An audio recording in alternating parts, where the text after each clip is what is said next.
अस्सलाम वालेकुम जी, हस्बे वादा। आज बहुत इम्पॉर्टेंट वीडियो के साथ आपके सामने हाज़िर हूँ। पिछली दो मरतबा हमने ईरान की जंग को आज की जंगों के तनाजुर में देखने की और जांचने की कोशिश की, और उसके अंदर फिर मैंने आपको पिछली एक वीडियो में, यानी उसके सीक्वेंस में तीसरी वीडियो है, तो जो पहली वीडियो थी उसके अंदर मैंने रूस और यूक्रेन की जंग को आपके सामने थोड़ा सा एक्सप्लेन किया। तो आज मैं, और फिर उसके बाद अगली वीडियो में हल्का सा ईरान का हमने रेफरेंस लिया, रूस और यूक्रेन की जंग से जो लेसन्स थे उसको हम ईरान की जंग के ऊपर अप्लाई करते हुए ब्रीफली फिर हम, क्योंकि उसको इतनी ज़्यादा डिटेल में हम ऑलरेडी डिस्कस कर चुके हैं ईरान की जंग को, तो उसको बहुत ज़्यादा जाने की डिटेल में ज़रूरत नहीं थी। फिर उसके बाद अब आज इंडिया और पाकिस्तान के बारे में बात करते हैं कि ईरान की जंग या ईरान की जंग में जो इजहार हमने देखा, जो हथियार इस्तेमाल हुए, जो तरीक़ा जंग था, क्या वो पाकिस्तान और इंडिया की जंगों को, मुस्तकबिल की जंगों को किस तरीके से असरअंदाज हो सकता है, असरअंदाज हो भी सकता है या नहीं हो सकता। तो ये वो चीज़ें हैं जो कि हम आ गए इंडिया और पाकिस्तान और अपने ख़त्ते के ऊपर। वो भी, ईरान भी अपना ख़त्ता है, लेकिन इंडिया और पाकिस्तान ख़ुसूसी तौर पर। लेकिन उससे पहले चंद चीज़ें ऐसी हैं जो कि मेरे ख़्याल में हमें वाज़े कर देनी चाहिए और क्लियर कर देनी चाहिए। पिछले कोई साल सवा साल से कुछ हमारे यहाँ जो कमेंट्री हुई है, और ख़ास तौर पर मिलिट्री स्ट्रैटेजी, एयरफोर्स की एक बड़ी कामयाब जंग लड़ी गई इंडिया के ख़िलाफ़ जब पिछले साल मई के महीने में, और उसके बाद फिर, और उससे कुछ अर्सा पहले हिंदुस्तान में, लेकिन पाकिस्तान में ख़ास तौर पर माशाल्लाह से ऐसी एक कमेंट्री चली कि जिसके अंदर कहीं इनकम्प्लीट था, कहीं इल इन्फॉर्म्ड था, कहीं पूरे तरीके से बात को वाज़े नहीं किया गया। और फिर एक ऐसी चीज़ होती है जो कि हम, और ख़ास तौर पर ईरान के जंग के दौरान वाज़े हुई कि हम जो अवामी जज्बात हैं, जिसे कहते हैं ना कि flavour of the day, go with the flow, उस किस्म की चीज़ों को लेके बहुत सारी कमेंट्री हुई, जिसमें कि पाकिस्तान के अवाम का मुसलमान होने के नाते और दूसरी तरफ इसराइल के होने के नाते एक बहुत गहरा जज्बाती लगाव था ईरान के साथ, जिसका इजहारिया हमारी कमेंट्री के अंदर, ख़ास तौर पर मीडिया में जो कमेंट्री हुई उसके ऊपर बहुत वाज़े नज़र आया। तो हम मिलिट्री स्ट्रैटेजी, जो कि मिलिट्री स्ट्रैटेजी के तौर पे ही डिस्कस करनी चाहिए जब हम मिलिट्री स्ट्रैटेजी की बात करते हैं, उसको छोड़ के हम अवामी जज्बात और ख़यालात के साथ बहते चले गए और ऐसी स्लोगनियरिंग की और ऐसा ऐसा काम किया कि मिलिट्री स्ट्रैटेजी पीछे रह गई, और हमें लगा कि जैसे हम सब मिल के वही आवाज़ उठा रहे हैं जो कि इस वक्त पाकिस्तान के अवाम सुनना चाहते हैं। तो बजाय इसके कि हम उनको कुछ बेहतर इन्फॉर्म करते, हमने उसी रो में बहते हुए उनको, मेरे हिसाब से, को बहुत अच्छा तरीके से ब्रीफ नहीं किया, और इस वजह से ईरान की जंग के जो गलत असबाक हैं वो अब हमारी, जिसे कहते हैं कि हमारी डिस्कोर्स का, हमारी डिस्कशन का और हमारे बिलीफ का, यानी जो जानते हैं उनके नहीं, लेकिन अवामी जो जो जो एक रॉ है उसके अंदर ये यकीन है कि शायद ईरान से हमें बहुत कुछ सीखना है, और ईरान के ने जैसा जंग लड़ी है उस तरीके से जंग लड़नी चाहिए। तो मेरा उसको क्लियर कर देना भी बहुत वाज़े है। पहली बात ये कि देखिए, ईरान जो है वो अमेरिका के लिए या इसराइल के लिए एक एग्जिस्टेंशियल थ्रेट नहीं है। यानी एग्जिस्टेंशियल थ्रेट वो होता है कि इसके वजूद, उसका वजूदी ख़तरा, उसके होने की वजह से मेरे वजूद को ख़तरा है। तो कोई ईरान की हैसियत नॉन न्यूक्लियर स्टेट के अंदर इसराइल को वो अफेक्ट नहीं करती। न्यूक्लियर ईरान अलबत्ता इसराइल के लिए एक एग्जिस्टेंशियल थ्रेट है। उसका एक और जो उसका वो चीज़ है वो ये है कि अगर ईरान न्यूक्लियर होता इस जंग के अंदर, पहली बात है शायद इसराइल हिम्मत ही ना करता जंग करने की, और अगर करता तो मेरा ख्याल है उसका जवाब उसको बिल्कुल बहुत बेहतर तरीके से दे चुका होता है ईरान अब तक, और वाकई में एक इसराइल के लिए एक एग्जिस्टेंशियल थ्रेट के तौर पे उभर के सामने आ चुका। अमेरिका के लिए नहीं है, जाहिर है।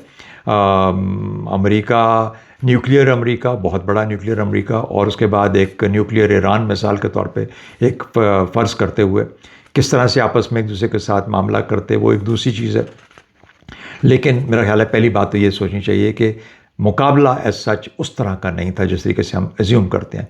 ईरान दलेरी से लड़ा, बहुत से मुल्क दलेरी से लड़ते हैं, पाकिस्तान और इंडिया बड़ी दलेरी से लड़ते हैं, 65 की जंग में बड़ी दलेरी से लड़े, 71 में मार खाने के बाद पाकिस्तानी खड़े हुए, बहुत दलेरी के साथ खड़े हुए, और एक कौम के तौर पे दोबारा खड़े हुए। मुल्क टूटा उसके बाद भी खड़े हो गए। यूक्रेनी बड़ी दलेरी से लड़ रहे हैं, एक रूस से, एक और super power, military super power है, उसका मुकाबला कर रहे हैं। तो कौमें जो होती हैं, जिनकी एक तारीख हो, जिनका इस तरह का मिजाज हो, वो खड़ी हो जाती हैं। तो उसको अलबत्ता अब आप नरेशन के अंदर नैरेटिव्स बिल्ड करके उतना बड़ा नहीं कर सकते जहाँ पर आप हकायक, बाकी हकायक जो होते हैं उन पर पर्दा डालना शुरू कर दें। तो मेरी नज़र के अंदर हमने ये गलती की है, हमारे तज्जियों ने ये गलती की है, और इस वजह से वो गलती जो है वो हमारे सामने आ रही है। दूसरी बात, किसी और का कमज़ोर पड़ जाना, कमज़ोर से मुराद ये होती है कि उसके अहदाफ हासिल ना होना। मैं अमेरिका की बात कर रहा हूँ, उसको उसके अहदाफ हासिल नहीं हुए। ब्लंडर उसका था कि वो एक ऐसी जंग में गया और उस तादाद के अपने वेपन्स के साथ गया जिससे वो जो चाहता था वो नहीं हो पाया। लेकिन आफ्टर ऑल वो चाहता भी तो रजीम चेंज था ना, उसको बताया भी तो ये गया था ना कि आप आए 4-5-6 दिन, हफ्ते 10 दिन की बात है, उसके बाद मामला खुद ब खुद से ही ईरानी खड़े हो जाएंगे। तो ये तो सियासी चाल थी ना। उस सियासी चाल के अंदर मिलिट्री एक हिस्सा अदा प्ले कर रही थी, इसराइल अपना बड़ा हिस्सा प्ले कर रहा था। तो वो चाल उनकी फेल हुई, उसकी वजह से आप कहते हैं कि वरना ना देखिए ना, 14 अमरीकी मरे हैं सिर्फ, ईरानी कितने मरे होंगे? 2-2,500 कहा जाता है ऑफिशियली, 2,000-2,500 के करीब। असल में कितने गए हैं ये तो किसी को नहीं पता, ये तो ईरान भी सामने नहीं आने देगा कभी। तो कहने का मतलब ये हुआ कि ये चीज़ें, जब आप इन चीज़ों को, जहाज़ कितने गए उनके, इनका कितना नुकसान हुआ, अगर आप उस तरह से देखना शुरू करें तो फिर तो ईरान बेचारा तो बहुत मार खा गया ना। और सिर्फ इस बात, तो जो मार खाए वो उसको आप उसको फाते नहीं आप कह सकते। तो ये गलत तासुर लिया जा रहा है कि ईरान का ड्रोन्स और मिसाइलों के साथ जो चीज़ें थी उसने ईरान को एक नई जंग की जोहद की तरफ डाल दिया। मिसाल एक और लीजिए, मिसाल, अगर ईरान के पास एयरफोर्स उतनी ही मजबूत होती जितनी मिसाल के तौर पे किसी मिडिल पावर कंट्री के पास है, यानी आप चले पाकिस्तान को कर लीजिए, इंडिया को कर लीजिए, उस तरह की इंडिया इकोनॉमिक टर्म्स में इंडिया का हम पल्ला समझ लीजिए किसी हद तक ईरान को, तो चाहे वो उतनी बड़ी उनकी अफरादी क़ुव्वत नहीं है, लेकिन एक उस तरह की उसके पास कैपेसिटी होती, उसकी एयरफोर्स या नेवी फॉर दैट मैटर इसी तरीके से खड़ी हुई होती है जिस तरीके से। तो क्या वो ये मिसाइल ड्रोनों के साथ फेस ऑफ करता अमेरिका और इसराइल के हमलों को? तो ये सिमेट्रिक और मोज़ैक डिफेंस और इन चीज़ें, ऐसी ऐसी टर्मिनोलॉजीज शुरू हुई जो कि असल में तमाम हक़ाइक़ पे पर्दा डालती हैं। और बदकिस्मती से चूँकि हमारे यहाँ मिलिट्री स्ट्रैटेजी की इतनी कंजम्पशन नहीं है, लोग पढ़ते नहीं हैं, जानते नहीं हैं, उनका कसूर नहीं है, हम जैसे लोग ही सामने आके बातें करेंगे।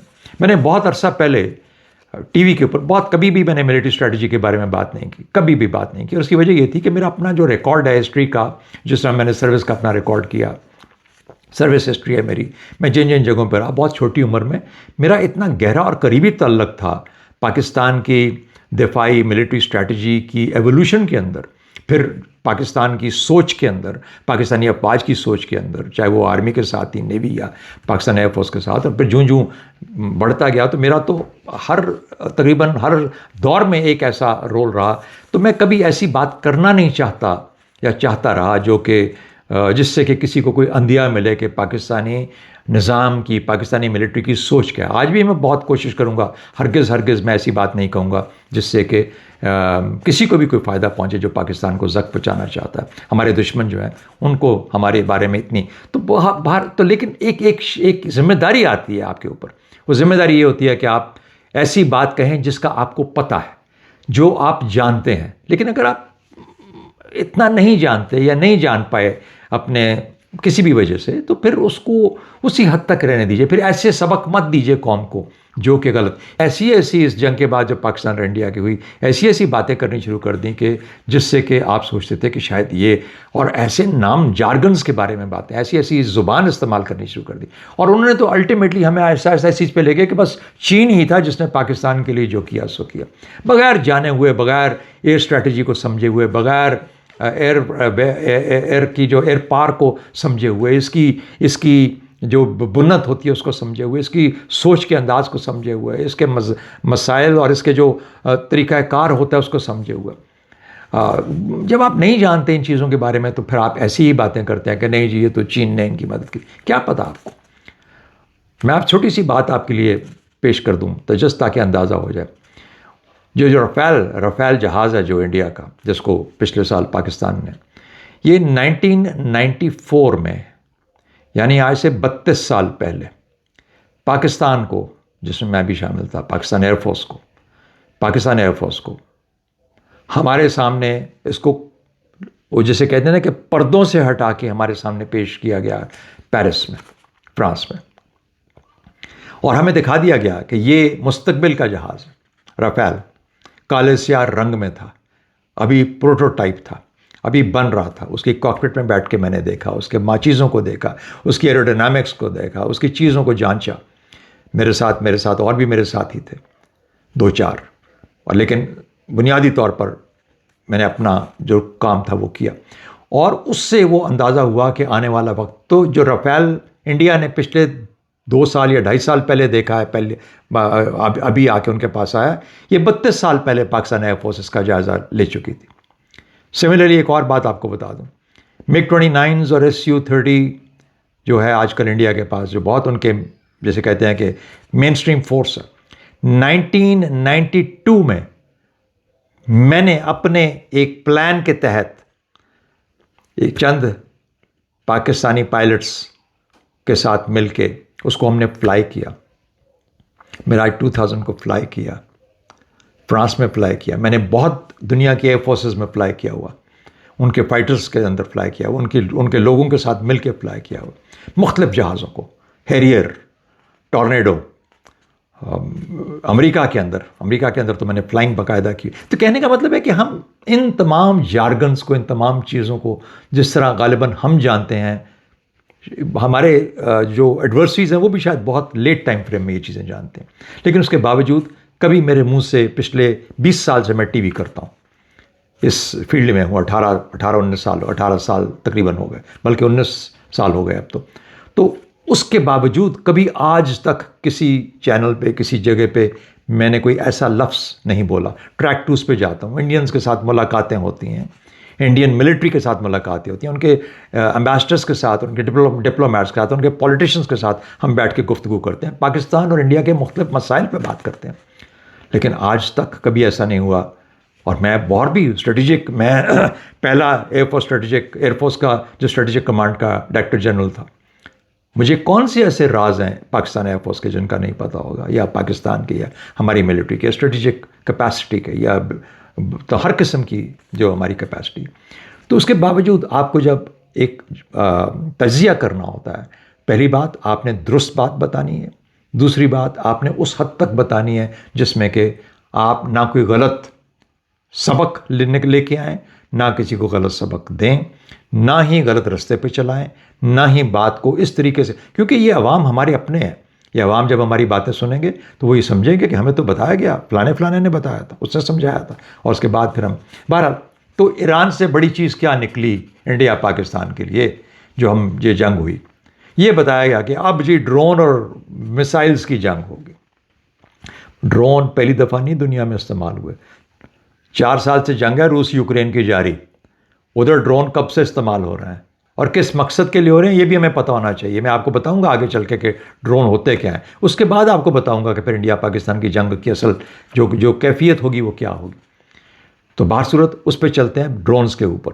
Drones 1970s, late 70s, early 80s से काम शुरू हो चुका था पाकिस्तान एयरफोर्स के अंदर। ड्रोन्स लेट 90s में, मिड 90s में डेवलप होना शुरू हो चुके हुए थे।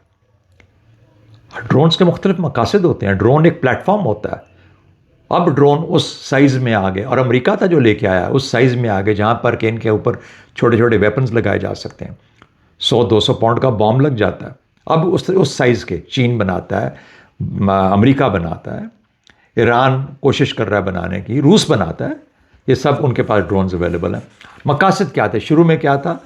शुरू में उसके लिए सर्वेलेंस के लिए फोटोग्राफी करते थे। इस दफ़ा भी जब पाकिस्तान इंडिया की जंग हुई, इसी तरीके से ड्रोन्स दोनों तरफ ने इस्तेमाल किए। वो आपको जो टारगेट एरिया होता है उसकी तस्वीर पीछे ट्रांसमिट करता है, फ्लाई उसके ऊपर कर रहा होता है हल्की स्पीड के ऊपर, और वो उसे जायज़ा ले रहा होता है उस तमाम एरिया का। ये जो अफ़गान जंग हुई थी हमारे इलाके में, अमरीकी जब आए थे, कितने ड्रोन्स थे, ड्रोन्स पे क्या शोर मचा था हमारे इलाकों पे।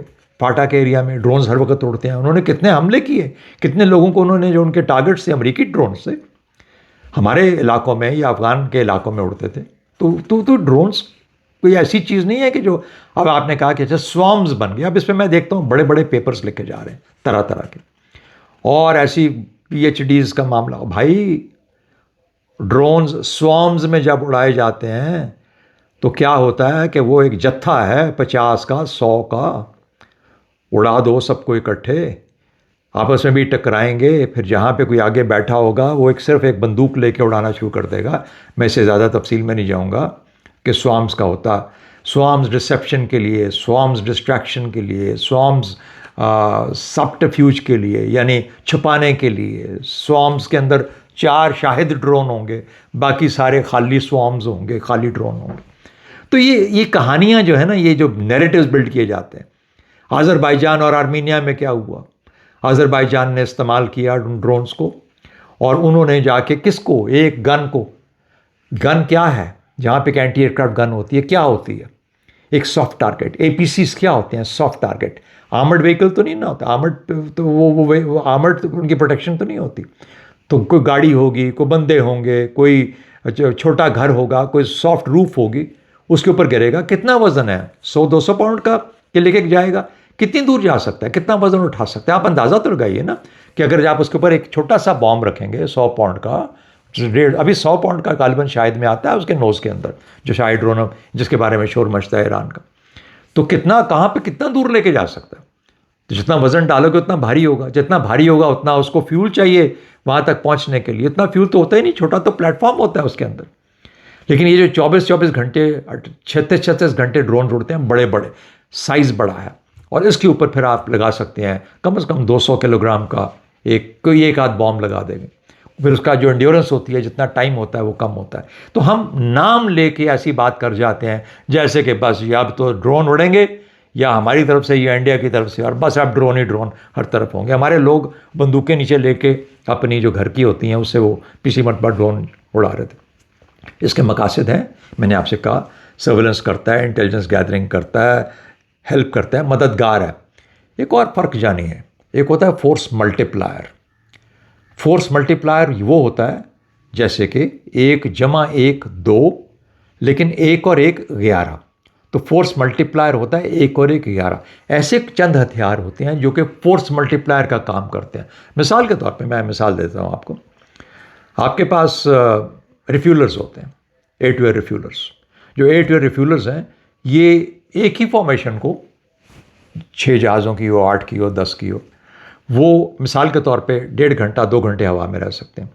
ये उस एरिया में मौजूद होता है, उन्हीं जहाज़ों को रिफ्यूल करके 2 घंटे और के लिए चला लेगा, 4 घंटे का मिशन हो जाएगा उन्हीं 4-6 जहाज़ों के साथ।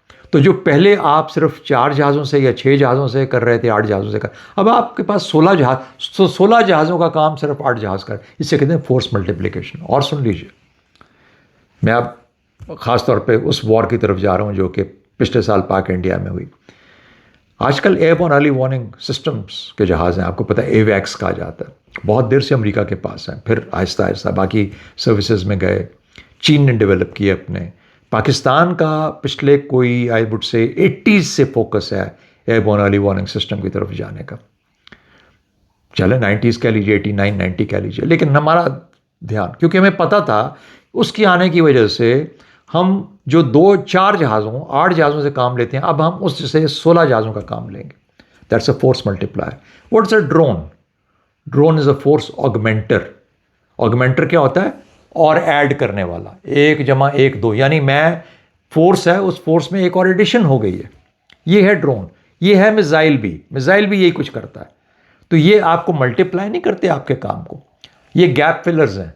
आपके जहाज़ थक गए, मिशन करके आ गए, कर गया, आप वापस आ गए, खाली टाइम है, इस ड्रोनों को उड़ा दो, मिसाइलों को मारना शुरू कर दो, यानी दुश्मन को सुकून ना आने दिया जाए बीच में।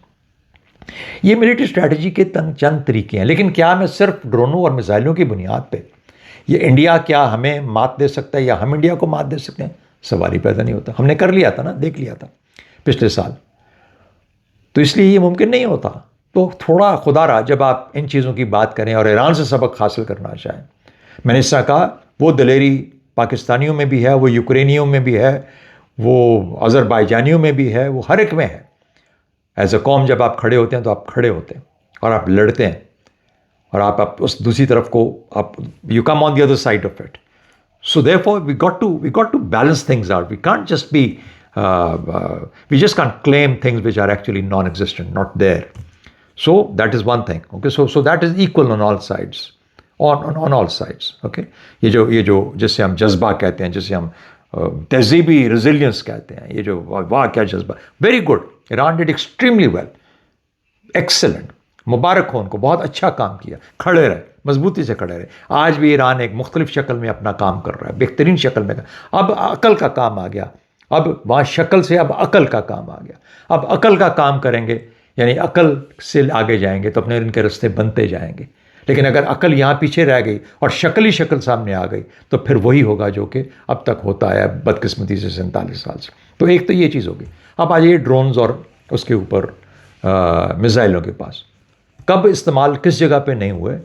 जब पहली रात हमने इंडिया पाकिस्तान की पिछली जंग के अंदर, जो कि 7 तारीख की रात थी, 6 और 7 की रात थी, जब इंडिया ने हमारे चंद जगहों पे हमले किए, अपने बॉर्डर में रहते हुए हमले किए, उसी साइड पे हिम्मत नहीं की हमारे पास, हमारे इलाकों में आने की। एक आध ड्रोन आया था गालिबन, जिसने आके हमारे किसी एक बॉर्डर एरिया के अंदर आके अटैक किया था, शायद मुजफ्फराबाद या उसके आसपास या रावलाकोट की तरफ, वहाँ पे उन्होंने हमला किया। बाकी मुरीद के या फॉर दैट मैटर जो हमारा भावलपुर था, या और इसी तरीके के और जो उनके टारगेट्स थे, तो उन्होंने क्या किया, उन्होंने अपने इलाकों में मिसाइल रेंज ज़्यादा है, जहाज़ों से लॉन्च किए, जहाज़ उड़ाए और बेइंतहा जहाज़ उड़ाए। 100 के लगभग, 107 110 लोग कहते हैं, इतने जहाज़ उड़ाए, इसलिए कि ये ना पता लगे, और उनको मुख्तलिफ 3-4 जगहों पे फैला दिया कि ये ना पता लगे कि इनमें से असल में कौन हमलावर कौन है, छुप जाए सब, और एकदम से फिर जम जाएंगे, जो हमलावर है वो जाएगा, पहले आगे दूसरे भेजे ताकि पाकिस्तानी एयरफोर्स उनकी तरफ मुतवज्जे हो जाए, और फिर उसके बाद पीछे से जो लोग आए उन्होंने आके 100 मील से, 70 मील से, 80 मील से अपने इलाके में रहते हुए, क्योंकि ये तो ऑलमोस्ट बॉर्डर टाउन है ना। आप मुरीद के देखें, मुरीद के तो मेरा ख्याल है कि 40 मील भी दूर नहीं है एरियल डिस्टेंस बॉर्डर से, बस दैट्स अबाउट इट। 40 इधर है, 40 उधर है, अपने इलाके में रहते हुए मिसाइल रिलीज़ किए। और आजकल मिसाइल्स ऐसे हैं, स्टॉर्म शैडो है उनका अपना दूसरा, वो जो फ्रेंच नाम है स्टॉर्म शैडो का, वो है, और सिमिलरली इसी तरह के मिसाइल मारे उन्होंने, उनके जहाज़ों नहीं मारे। लेकिन क्या हुआ, उधर से वो जो उन्होंने फिएंट्स, या जिन्हें कहते हैं कि डिसेप्शन के लिए जहाज़ छोड़े थे साउथ में और नॉर्थ में, और ख़ासतौर पर नॉर्थ में, और ख़ासतौर पर कश्मीर में। और हमारे यहाँ भी एक स्ट्रेटजी बड़ी वाज़ेह थी हमारी लीडरशिप की उस वक्त, जो कि पाकिस्तान एयरफोर्स के कमांडर बैठे थे उस वक्त अपने ऑपरेशन रूम के अंदर, कंट्रोल रूम के अंदर। उनके यहाँ भी, उनको भी पता था कि उन्होंने कहाँ दिफा करना है, कहाँ हमला करना है। जब ये मामला आया तो ज़ाहिर इंटेलिजेंस रिपोर्ट्स भी थी, सब कुछ था, हमारे जहाज़ भी हवा में थे, सब कुछ था, हमारे तमाम के तमाम 1 और 1 11 वाले जहाज़ भी हवा में थे। एक पूरी की पूरी एक तरीक़ाकार था, और मैं इंशाल्लाह उसके बारे में भी आपसे किसी वक्त बात करूँगा कि उसको कैसे तैयार किया हमने, किस तरीके से बनाया, कैसे हम उस मकाम पे पहुँचे जहाँ पर कि किल चेन्स बनी, किल चेन्स अब बन के सामने आई। इनकी बनावट आज से 23 साल पहले, 22-23 साल पहले शुरू हो चुकी थी। सोच क्या थी, अंदाज़ क्या था, कंसेप्शन क्या थी, डॉक्ट्रिनल एवोल्यूशन क्या थी, वो चीज़ें कैसे सामने आती, कैसे बनती हैं, जहाज़ कब, कौन सा, किस वक्त, कौन सी कैपेबिलिटी कब ली गई, किस तरीके से आई, कैसे आई, 2019 हुआ तो उसके अंदर क्या हुआ। तो बहरहाल ये वो चीज़ें जो कि एक सफ़र है, एक तवील भी है, मेहनत तलब भी है, और उन लोगों की मेहनत जिन्होंने ये चीज़ें ख़ासतौर पर इंडिजिनसली बनाई। हमने जाके कहीं से ली नहीं, हमने कहीं से ख़रीदी नहीं, सिवाय प्लेटफॉर्म्स के, सिवाय वेपन्स के। हाँ, F-10 आया, उसके बाद उसके साथ वेपन आए, F-16 आया, उसके साथ एमरैम्स आए। आफ्टर ऑल वो भी तो एक सोच थी कि ये मिसिंग गैप्स हैं, इसको कवर होना है। कब हुआ था ये? 19 शायद, वो भी 2000 के अंदर जाके हमने कहा कि हमने ये, और उसको किया, मुकम्मल किया, तरीके से किया, और ऐसा किया कि ये लेके आए, हमने उसके ऊपर छोड़ा नहीं उस चीज़ को। बहुत बड़ा गैप था। मुझे याद है, मैं 1987 में मैं कमांड करता था एक F-16 स्क्वाड्रन को, और ये गैप था हमारे पास बियॉन्ड विजुअल रेंज का, BVR का। और लेकिन उसके BVR को हमने, जिसे बगैर हमारे पास BVR हुए हमने उधेड़ दिया है अंदर बाहर, टैक्टिकल, ऑपरेशनल, हर किस्म की उसकी एप्लीकेशंस को। और फिर मेरे लड़कों ने, हम सब ने मिल के वहाँ पे हमने उसका ऐसा तोड़ तैयार की है, ट्रेनिंग दी बच्चों को, अपने लड़कों को, कि फ्लाई करना है, इसके खिलाफ ये आएगा, उसके खिलाफ ये होगा। और इंडिया के पास BVRs पहले थे हमारे पास, उनके पास ऑलरेडी मौजूद थे। मिराज 2000 था उनके पास, उसके पास BVR था। SU-30s आए बाद में। तो ये सब चीज़ें थी उनके पास, लेकिन पाकिस्तान एयरफोर्स के पास ना होते हुए पाकिस्तान ने कंसेप्चुअली, डॉक्ट्रिनली कैसे अपने आप को इवॉल्व किया।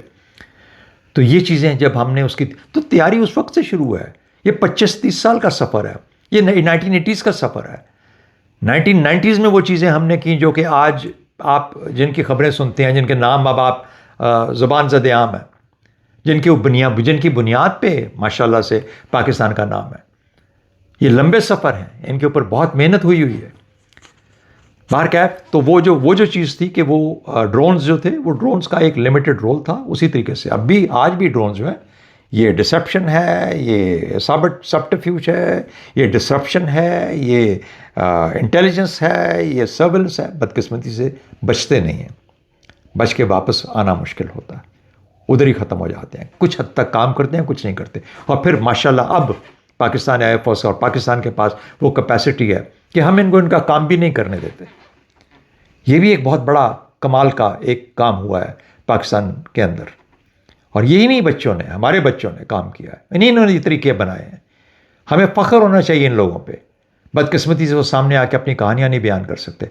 और मुझ जैसे लोग ये कहानियाँ जानते हैं, इसके इन तमाम चीज़ों को सोच के हम सफ़र क्या, अल्हम्दुलिल्लाह इनको लेके चलने वाले थे, इन तमाम चीज़ों को। मुझे भी बहुत ख्याल करना पड़ता है इन चीज़ों के बारे में बातें करते हुए। लेकिन इसलिए हम खाम में किसी से मरूब हो के किसी की कोई ऐसी चीज़ अपने ऊपर तारी ना कर लें जो कि ना सिर्फ इनकम्प्लीट हो, इलॉजिकल हो, इल इन्फॉर्म्ड हो और डिसइंफॉर्मेशन के उसमें आती हो। Missiles, gap fillers can do a good job depending on कि उसके ऊपर पेलोड कितना है, उसका अपना वॉरहेड कितना है। देखिए क्या कर सकता है मिसाइल, बहुत कुछ कर सकते हैं बेशक, लेकिन उस किस्म की मिसाइल की हैयत, उसकी शक्ल, एक खुर्रमशहर 4 मिसाइल है ईरान के पास, तकरीबन मेरा ख्याल है कि कोई 5-6 हज़ार पाउंड का पेलोड लेके जाता है, कहा जाता है, मैं उसको देखा नहीं। हाइपरसोनिक मिसाइल्स, तो ये एक नई जोहद है जो कि वाकई में एक जोहद है, जो कि वाकई एक और एलिमेंट है वॉरफेयर के अंदर। ये इंडिया भी उसके ऊपर जाएगा, पाकिस्तान भी जाएगा। तो ये एग्रेसिव, ये ऑफेंसिव वेपन्स हैं, ये हमला करने के, लेकिन इनके खिलाफ दिफा होना चाहिए। क्या हम उस दिफा के करीब पहुंचे हैं, या हम वहाँ पे पहुंचे हैं या नहीं पहुंचे? तो ये सवाल है जो कि आज हमें इस वीडियो के अंदर इसको यहाँ पे छोड़ना चाहिए। इंशाल्लाह अगली वीडियो में फिर से India Pakistan back on to last years war and lessons deriving out of it and moving on there on. अल्लाह हाफ़िज़।